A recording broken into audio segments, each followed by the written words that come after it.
So, as we know from reporting from the New York Times, that Iran is preparing to strike US bases in the Middle East if America launches an attack on the country. What are the risks if this spirals into a wider regional conflict? Well, in so many ways, we've been living in a world brought to you by a wider regional conflict, given the seven front war that we've seen since October 7 ebb and flow in the post October 7 Middle East. So, in so many ways, we're already there. It's just a measure of scale and scope and how you measure this stuff. Beyond that, there's no doubt the regime will want to try to internationalize the conflict. But just as it has failed to escalate against Israel, which is a conventionally superior adversary, the Islamic Republic will find it considerably harder to escalate against America as well. Admittedly, there is, again, that constellation of bases and diplomatic facilities which are within closer range of Iran. But the Iranians must remember that if they do draw American blood, that is a clear red line for President Trump. And you even saw President Trump act on that red line decisively in 2019 and 2020 during the Iraq crisis.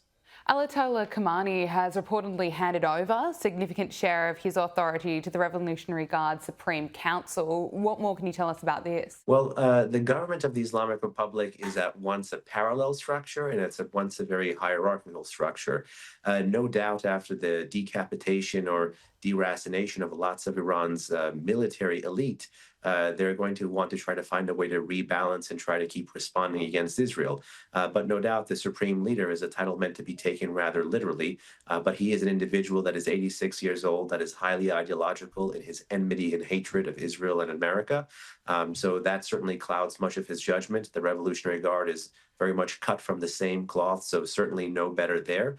But I just think it's just a sign of the times that there's different elements of the regime trying to do different things. I want to talk to you about the posts that you mentioned earlier. Donald Trump says that we know where the Supreme Leader is hiding. He wrote on X, "We know exactly where the so-called Supreme Leader is hiding. He is an easy target, but is safe there.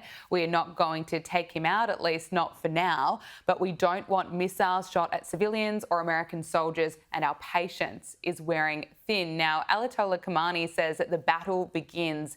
In a post, he followed up that we will show no mercy to the Zionists, or we will show the Zionists no mercy, rather. So what sort of impact do these messages have? Well, they're designed to respond to one another, but more broadly, again, this is Khamenei kind of projecting. At this point in time, Khamenei remains the longest running autocrat in contemporary Middle Eastern history. Again, he's an 86-year-old individual who's holding hostage a nation of 88 million people, many of whom actually despise his views and have a fundamentally different conception of what is and is not in the Iranian national interest. But between Trump and Khamenei, there's a whole world of difference. And both of these leaders are looking to use public messaging to try to bolster their deterrence. But beyond that, they're very different messages.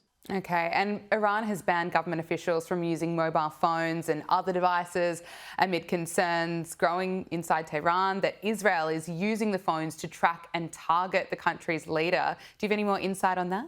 Well, you've also seen, in addition to the statements about limiting the phone use and limiting the digital footprint of not just what's left, again, of the political and military elite, but also of their physical security to try to move them into a more kind of beta, proto, non-electronic state to make it harder for them to be traced digitally and on cyberspace.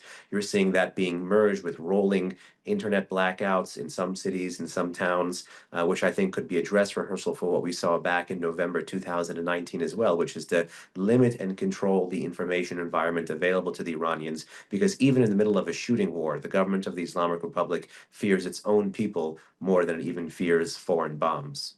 Behnam Taleblu, Senior Director of FDD's Iran program, thank you so much for speaking to us on Power Hour. Thank you.